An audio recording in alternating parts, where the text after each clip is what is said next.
अस्सलाम वालेकुम, मैं रमज़ान आप सभी दर्शकों का स्वागत खैर मकदम करता हूं। आज उस यूथ से आपको रूबरू कराने जा रहा हूं जो मेवात के लिए और मेवात का नाम रोशन किया है। शायद नाम ना जानते हो लेकिन पूरा परिचय मैं आपके लिए बता दूंगा।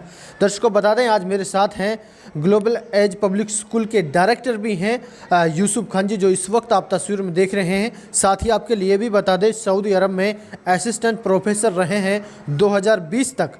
पहले एमडीयू टॉपर सेकंड रैंक रही है, यानी यूनिवर्सिटी में अपना नाम बहुत बड़ा और मेवात का नाम रोशन किया है। इस वक्त मेरे साथ मौजूद हैं और तफसील से बातचीत करेंगे। सर बहुत बहुत स्वागत खैर मकदम करता हूं कि आज आपने मुझे कीमती वक्त दिया।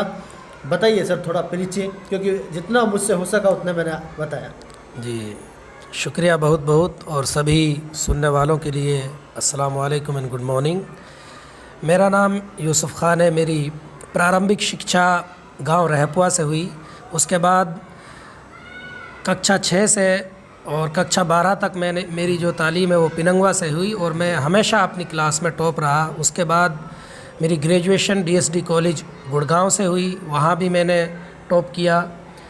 दुर्भाग्यवश मेरी जो शिक्षा थी डीएसडी कॉलेज से वो डिस्टेंस एजुकेशन से थी किसी कारणवश, लेकिन बहरहाल फिर भी मैंने काफ़ी अच्छे अंक प्राप्त किए, टॉप किया। उसके बाद मैंने गुड़गांव के सेक्टर 9 से एमए इंग्लिश लिटरेचर में किया। वहाँ से अल्हम्दुलिल्लाह मैंने एमए में हर सेमेस्टर में कॉलेज को टॉप किया और यूनिवर्सिटी में मेरी ओवरऑल सेकंड रैंक थी। और अल्लाह ताला की मेहरबानी से मैं मास्टर डिग्री करने के बाद ही मैं बीएड कर रहा था। उसी दौरान मेरा सऊदी अरब में as an assistant professor for English language मेरा सिलेक्शन हो गया और मैंने 2015 से 2020 तक लगभग 5 साल मैंने वहाँ टीचिंग का काम किया। इसी दौरान मेरे मन में आया कि क्यों ना अपने क्षेत्र के लिए शिक्षा के क्षेत्र में काम किया जाए, क्योंकि जब मैंने ग्रेजुएशन में डिस्टेंस से कर रहा था, आर्थिक तंगी के कारण और किसी और दूसरी परेशानियों की वजह से, तो मैं साथ ही साथ पढ़ा रहा था। मेरे छोटे भाई हैं बिलाल खान, वो भी पढ़ा रहे थे, तो हमने आसपास के स्कूलों में काफ़ी काम किया। तो लोगों को हमसे काफ़ी उम्मीदें थी कि अगर ये लोग स्कूल चलाएंगे तो इंशाल्लाह बेहतर काम करेंगे, और हम वही काम कर रहे हैं। जी सर, जो ग्लोबल एज पब्लिक स्कूल का खोलने का जो ये शुरुआत कैसे की? जी मेरा अगर सच्ची बात कहूँ तो मेरा मन नहीं था। जैसे कि हमें से लोगों ने कहा कि यहाँ पे बहुत मुश्किलें आएंगी, लोग बड़ा परेशान करेंगे, लेकिन फिर हमारी जो शिक्षा है उसमें हमारी अम्मी का, हमारी मदर का बहुत बड़ा योगदान है। हम 8 बहन भाई हैं, सबसे बड़ा मैं हूँ। हमारी प्रारंभिक शिक्षा, चाहे वो कुरान शरीफ की तालीम हो, उर्दू की हो, हिंदी की हो, और जमा घटा गुणा भाग गणित का जो है प्रारंभिक, वो सारी हमारी माँ ने हमको घर पे ही सिखाया। उसके बाद ही हम स्कूल में गए हैं। तो हमारी माँ ने और हमारी नानी हैं, उन्होंने हमें प्रेरित किया। बार बार कहा, मैं मना करता रहा कि हम मेवात में नहीं रहेंगे, हम बाहर जाएंगे, जयपुर में या दिल्ली में रहेंगे। उन्होंने मुझसे सख्त अल्फाज में, क्योंकि मैं आज भी अपनी माँ से डरता हूँ और उनकी मर्ज़ी के बिना मैं घर से बाहर भी नहीं जाता हूँ। ऐसा नहीं है कि मैं हर बात उनकी मानता हूँ, लेकिन जो सही बात है वो मैं मानता हूँ उनकी। तो उन्होंने मुझसे सख्ती से कहा कि नहीं, स्कूल तुम खोलिए और जो है अपने मेवात के लिए काम कीजिए। यहाँ पे हर इंसान ये है कि जिसके पास पैसा हो जाता है वो बाहर भाग जाता है और हमारा इलाका पिछड़ा का पिछड़ा रह जाता है। खासकर पढ़े लिखे लोग बाहर चले जाते हैं। तो तुम्हें अगर पढ़ा है तुमने, हमारा खुद का इतना योगदान रहा है, मेरी माँ के शब्द थे, तो तुम्हें यहाँ पे अपनी कुर्बानी देनी होगी और यहाँ के लिए काम करना होगा। जी बिल्कुल सर, जानना चाहूँगा ग्लोबल एज पब्लिक स्कूल की जिस तरह से माजी के दुआओं से और सहयोग से उनकी सोच से स्कूल की शुरुआत हुई, लेकिन यहाँ के जो बच्चों के लिए किस तरह की तालीम दी जा रही है, क्या सुविधाएं हैं, और अब जिस तरह से 2019 में शुरुआत की तो बच्चे किस तरीक़ा से पढ़ पा रहे हैं, कहाँ तक पहुँच रहे हैं? जी स्कूल जो है रहपुआ गांव में स्थित है, कस्बा पिनंगवा में लगता है। हमारे मामा यहीं से हैं और मैं यहीं पे रहा हूँ बचपन से। बल्कि जब मैं मास्टर डिग्री कर रहा था, मेरा सिलेक्शन जब हुआ, तब भी मैं यहीं पे रहता था नानी के पास। मेरे यहाँ से जाने के पश्चात 2016 में नानी का इंतकाल हुआ और मैं बदकिस्मती से उनकी मिट्टी में भी शामिल नहीं हो सका, और मुझे इस बात का जो है ताउम्र अफसोस रहेगा। बहरहाल हमने इरादा किया, भाई ने भी इरादा किया। 2017 में हमने काम शुरू किया अक्टूबर के महीने में। उसके बाद 2018 में हमने पहला सेशन शुरू किया और हमने शुरुआत की 8वीं क्लास तक। और इंफ्रास्ट्रक्चर अभी इतना बहुत ज़्यादा भी नहीं है। बहरहाल लगभग 3 एकड़ में स्कूल है और 16-17 के करीब कमरे हैं, जिनमें से 3 कमरे अभी भी अधूरे हैं, उनमें जो है लेंटर नहीं है, क्योंकि 2019 जो हमारा सेकंड सेशन था 2020 का, फिर 21 मार्च को लॉकडाउन की घोषणा हो गई, सभी को पता है। और सही से हम एक ही सेशन चला पाए थे 2019-20 वाला। उसके बाद जब लॉकडाउन लगा तो आपको भी पता, सभी को पता है, प्राइवेट स्कूल्स जितने भी बिज़नेस है, यहाँ तक कि सरकारी जो कार्यालय हैं, उनकी भी क्या दुर्दशा हुई।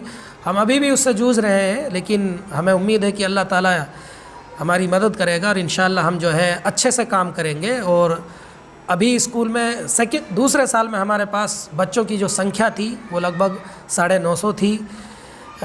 अभी जो है लगभग वो 700 बच्चे हैं और अल्हम्दुलिल्लाह हम अच्छे से काम कर रहे हैं। हमारे पास लगभग 25 टीचर्स का स्टाफ है और मैं खुद भी स्कूल में पढ़ाता हूँ, इंग्लिश भी पढ़ाता हूँ, बच्चों को मोटिवेट भी करता हूँ।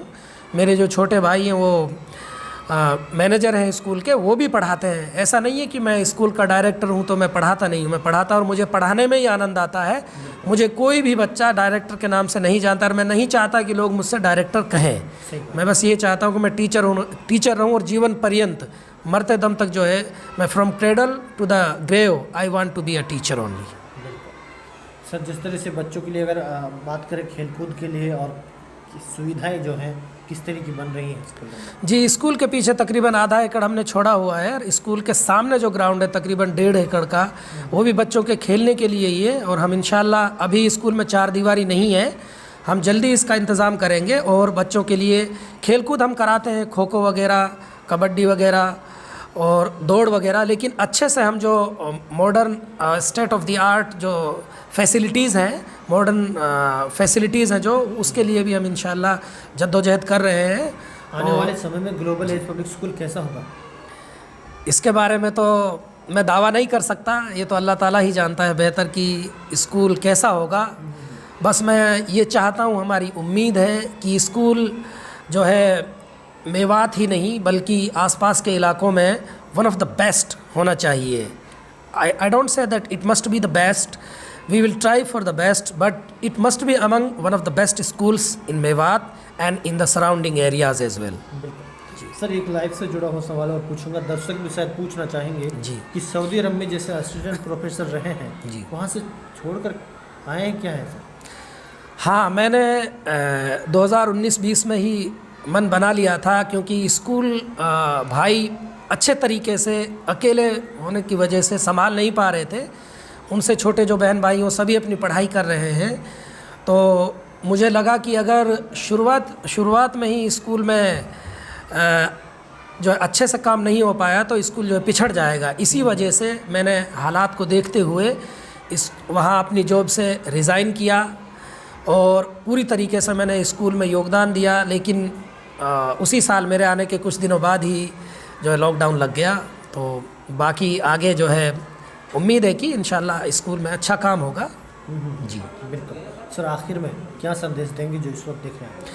मैं संदेश सिर्फ अपने स्कूल के बच्चों, पेरेंट्स या अपने आसपास के इलाके के लिए ही नहीं दूंगा। मेरा जो मैसेज होगा, संदेश होगा, वो पूरे मेवात के लिए होगा। मुझे खुशी है कि मेवात में अब लोग नए स्टूडेंट्स जो है जर्नलिज़म के क्षेत्र में आ रहे हैं, जैसे आप हैं और दूसरे बंदे हैं, वो अच्छा काम कर रहे हैं जर्नलिज़म की फील्ड में। इसके अलावा मेवात में काफ़ी बच्चे अब MBBS का एंट्रेंस एग्ज़ाम क्लियर कर रहे हैं और MBBS भी कई सालों से बच्चे कर रहे हैं। मैंने इससे पहले 2012 में 13 में एक एकेडमी में पढ़ाया था, खान एकेडमी नाम से, बड़कली में। वो बच्चे भी अल्हम्दुलिल्लाह, उनमें से कई बच्चे MBBS कर रहे हैं। उनमें से एक बच्चा ये भादस गांव से है और वो MBBS कर रहा है नल्लड़ मेडिकल कॉलेज से, और बहुत सारे बच्चे IAS की भी तैयारी कर रहे हैं। मुझे उम्मीद है कि मेरे पढ़ाए हुए स्टूडेंट जल्दी ही IAS होंगे, MBBS होंगे और हरियाणा सिविल सर्विस और दूसरे क्षेत्रों में होंगे। मेरे पढ़ाए हुए बच्चे अल्हम्दुलिल्लाह, क्योंकि मैं 2012 से 14-15 तक मैंने पार्ट टाइम टीचिंग भी की पढ़ाई के साथ साथ, जैसा कि मैंने बताया था कि आर्थिक परिस्थितियों के कारण, तो वो बच्चे अल्हम्दुलिल्लाह सहयोग कर रहे हैं और वो बच्चे जल्दी ही मेवात में बड़े पैमाने पर क्रांति लेकर आएंगे। और मैं संदेश देता हूँ सभी के लिए, चाहे वो मेडिकल फील्ड से हों, चाहे वो एडमिनिस्ट्रेशन की तरफ आना चाहते हों, चाहे वो मैनेजमेंट से हों, चाहे वो टीचिंग में आना चाहते हों, लड़के लड़कियां सभी, मैं चाहूँगा कि वो देखो, ऐसा अक्सर होता है, हम पढ़ते हैं न्यूज़ में कि मेवात में खुशी की लहर रहती है, खुशी की लहर, लेकिन वो लहर बहुत जल्दी थम जाती है। और बच्चे भी इंटरव्यूज़ में कहते हैं कि हम मेवात के लिए काम करना चाहते हैं, लेकिन हम उन बच्चों को ही मेवात के लिए, मेवात का असली बेटा, मेवात का असली बेटी हम उसी को मानेंगे जो जॉब कहीं भी करे, काम कहीं भी करे, लेकिन मेवात में आकर मेवात को ना भूले और मेवात में रहकर, अगर रह ना पाए, जॉब उसकी बाहर हो, विदेशों में भी हो, लेकिन फिर भी मेवात से जुड़ा रहे, समाज सेवियों से जुड़ा रहे, उलमा से जुड़ा रहे, बुज़ुर्ग से जुड़ा रहे, बुज़ुर्गों से जुड़ा रहे, बुद्धिजीवियों से जुड़ा रहे और मेवात के विकास के लिए जो निरंतर प्रयास करते रहें और मेवात को ऐसा बना दें जैसा कि पंजाबियों ने कनाडा में रहते हुए, कनाडा में पंजाबी जो है दूसरी भाषा है और पंजाब कनाडा के जो मेंबर ऑफ़ पार्लियामेंट्स हैं, लगभग 10-12 मेंबर ऑफ़ पार्लियामेंट पंजाबी हैं। तो हम चाहते हैं कि मेवाती जो है पॉलिटिक्स में भी आएँ और मेवात के लिए काम करें, मेवात को कभी भी ना भूलें और अल्लाह ताला उनको भरपूर कामयाबी दे। बहुत बहुत शुक्रिया सर बात करने के लिए। जी धन्यवाद। तो दर्शकों, अब मैं आपको मिलाने जा रहा हूं यूसुफ खान के छोटे भाई बिलाल खान से, जिन्होंने 2 सरकारी नौकरियां छोड़ी हैं, लेकिन फिर भी ग्लोबल एज पब्लिक स्कूल में अपनी सेवाएं दे रहे हैं, वो इसलिए कि मेवात के लिए कुछ भला हो सके। बहुत स्वागत करता हूं जी आपका। आपका शुक्रिया सर कि आपने इस लायक समझा रहा पाए और मौका दिया। थोड़ा सा जानना चाहूँगा, ये आपकी लाइफ से जुड़ा हो, क्योंकि हमने भी अक्सर सुना है कि 2 सरकारी नौकरी मिलने के बावजूद भी आपने छोड़ दी जी। असल में सर, जब हमारा सिलेक्शन हुआ था दिल्ली में और हरियाणा में भी, तभी ये ख्याल भी आया कि अगर मैं गवर्नमेंट एम्प्लॉय बन जाता हूँ तो वो सिर्फ मेरा ही भला हो सकता है। उसमें क्यों ना कुछ ऐसा किया जाए जिसमें जहाँ जहाँ मैं ख्वाब देखता हूँ कि बैरिस्टर भी हों, अच्छे इंजीनियर भी हों और फ़ॉरेन में जाके वहाँ भी सेटलमेंट हो जाए, अच्छी पोजीशन पकड़ी जाए, कि ये काम तो सिर्फ स्कूल में रहकर हो सकता है। तो फिर हमने 2017-18 में स्कूल में कंस्ट्रक्शन कराया और स्कूल को ओपन किया। तो हमने ये देखा कि बच्चों को कुछ ऐसी चीज़ें दी जाएं, ऐसी चीज़ें सिखाई जाएं जहाँ और स्कूलों में भी तो सिखा रहे हैं, लेकिन वो चीज़ें नहीं है जो हम चाह रहे हैं। वो चीज़ें क्या, वो निकल कर सामने आई कि जैसे बच्चे इंग्लिश में बहुत ज़्यादा वीक होते हैं। इस नब्ज़ को हमने पकड़ा और उसके लिए शुरू से ही स्पोकन इंग्लिश के लिए एक टीचर हमने रखा और वो कंटिन्यू है, अभी भी है। और जो सिलेबस होता है उसको मैं खुद कराता हूँ, बच्चों को मैं पढ़ाता हूँ as a teacher of English. मैं उसको कराता हूँ बच्चों के लिए। बड़े भाई हैं यूसुफ, वो भी पढ़ाते हैं। दूसरा कि बच्चों को खेल कूद का भी स्कूल में ही इंतज़ाम हो, इसके लिए हमने शुरू से एक पीटीआई टीचर रखा हुआ है, एमपीएड उन्होंने की हुई है। वो बच्चों को खो खो, कबड्डी और अभी हमारा इरादा अभी शुरू नहीं किया बॉक्सिंग वगैरह रखने का, ये रखा जाए। और मैथमेटिक्स में जो बच्चे कमज़ोर होते हैं उनके लिए हमने 2-2 टीचर्स अवेलेबल कराए हैं। बहुत अच्छी। एक तो वो जो सिलेबस पढ़ाते हैं, एक वो जो बच्चों की कमज़ोरियों को निकाल के उनको आगे लाते हैं ताकि वो कमज़ोरियाँ ना रहें बच्चों को। और इसके अलावा बच्चे कंप्यूटर्स में बिल्कुल भी नहीं जान पाते हैं कुछ, स्कूलों में फैसिलिटी ही नहीं है। हमने अपने स्कूल में उसको रखा, एक लैब, कंप्यूटर लैब रखी है। हमारे पास 15 से लगभग 20 कंप्यूटर्स हैं। उनका हम कोई चार्ज नहीं लेते हैं बच्चों से, वो हम सिखा रहे हैं। काफ़ी चीज़ें उनमें सिखाई, जैसे MS DOS है, MS ऑफिस है, टाइपिंग है, फ़ोटोशॉप है, कोरल ड्रा है, पेज मेकर है। ये हमने टारगेट में रखा है। ऐसा नहीं कि एक साल में हम सारा सिखाते हैं, क्लास वाइज थोड़ा थोड़ा सिखाते हैं। और इसके अलावा फिर बच्चों को हमने सोचा कि अब इनको स्पोकन इंग्लिश पे पूरा कंसंट्रेशन किया जाए। तो बच्चों को जैसे पहले हम इंट्रोडक्शन देना सिखाते हैं, फिर उसमें एक्सेंट भी हो, क्योंकि बच्चे जब इंग्लिश बोलते हैं तो मेवाती उसमें मिक्स करके बोलते हैं, यहाँ वो गलतियाँ करते हैं। उसमें क्या है, जब वो बाहर जाते हैं जैसे दिल्ली में, इधर गुरुग्राम में या फिर किसी अन्य सिटी में, तो वहाँ जब किसी से वो बात करते हैं तो वो उस इंग्लिश में मज़ा नहीं आता। सही बात। तो हम जैसे यहाँ पे भी रखी हुई हैं, इधर भी रखी हुई हैं कुछ किताबें, डिक्शनरीज़, वो हम बच्चों को कई बार तो मुफ्त में दे देते हैं, कई बार उनका प्राइस ले लेते हैं। बच्चा जो होनहार है, हम उनको इस तरह के प्राइस नहीं देते भाई ये दे दो वो दे दो जैसे देते हैं। हम ऐसी चीज़ें गिफ्ट करते हैं जो उसके काम आए, खासकर डिक्शनरी वगैरह, बच्चे उनसे पढ़ें।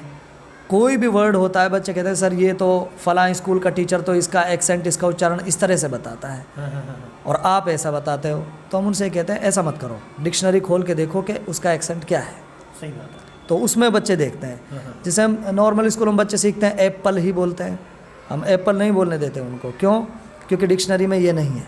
सही बात। वो सही मायने में एप्पल है तो उसी का हम एक्सेंट कराते हैं। बिल्कुल। फिर हमने ये भी देखा कि स्कूलों में जो बच्चे जाते हैं तो सुबह जल्दी आने की वजह से वो मस्जिदों में कुरान शरीफ से रह जाते हैं, नमाज से भी रह जाते हैं। बिल्कुल। क्यों ना ये तदबीर भी यहाँ बिठाई जाए। सही बात। फिर हमने फिर बच्चों के स्ट्रेंथ के हिसाब से 4 मौलवी रखे हैं। एक मुफ्ती है उनमें, एक हाफिज़ कुरान, 2 हाफिज़ कुरान हैं, एक और मौलवी हैं।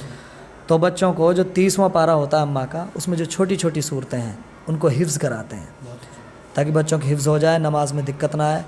और जो ज़रूरी दुआएं हैं, यूँ तो दुआएं सारी ज़रूरी हैं, लेकिन जो लाइफ में हर रोज़ काम आती हैं उनको हम बच्चों को याद कराते हैं, फिर उनसे सुनते हैं, लिखवाते भी हैं। और उसका हम एग्ज़ाम भी लेते हैं, उसको पेंडिंग में नहीं छोड़ते हैं कि भाई इसको ठीक है सिखा दिया बस हो गई फॉर्मेलिटी पूरी, ऐसा नहीं करते हैं। बच्चों को हम ये भी बताते हैं कि अगर आपकी ज़िंदगी में अखलाक, गुड हैबिट्स हैं तो फिर ये मान लो कि आपने बहुत कुछ दिया है, बहुत कुछ लिया है, सीखा है। वो चीज़ें नहीं तो फिर ऐसा लगता है कि कुछ नहीं है। सही बात। हाँ, वो चीज़ें हम ज़िंदगी में बराबर रखते हैं। जी चलिए सर, बहुत बहुत शुक्रिया सर। लेकिन अंत में और कुछ कहेंगे? जी, मेरा तो यही है कि पेरेंट्स ज़्यादा से ज़्यादा बच्चों को पढ़ाएं। और पढ़ाने से मतलब ये नहीं कि सिर्फ प्राइवेट स्कूल में ही पढ़ाएं, गवर्नमेंट में भी पढ़ाएं। अगर यहाँ से निकाल लिया और अब उनके पास फाइनेंशियल क्राइसिस है, नहीं पढ़ा सकते, नज़दीक के गवर्नमेंट स्कूल में भेजें। वहाँ टीचर नहीं पढ़ा रहा है तो कमेटियाँ होती हैं, कमेटी वालों लोगों को साथ ले जाके वहाँ पे जाएं कि भाई आप क्यों नहीं पढ़ा रहे हो, आप क्या कर रहे हो। लेकिन पढ़ाएँ ज़रूर, और इतना पढ़ाएँ कि इस चीज़ पे डिपेंड ना रहें कि बच्चा आगे चल के नौकरी गवर्नमेंट ही लगे ना लगे। उसमें इतना हुनर हो कि वो अपने हुनर से कहीं पर भी ज़िंदगी पार कर जाए। बिल्कुल। जी, चलिए सर, बहुत बहुत शुक्रिया कीमती वक्त देने के लिए। Thank you sir. तो दर्शकों, आज के लिए बस इतना ही। दीजिए रमज़ान को इजाज़त, फिर मिलेंगे आपसे। तब तक रखें अपना और अपनों का ख्याल। खुदा हाफिज़।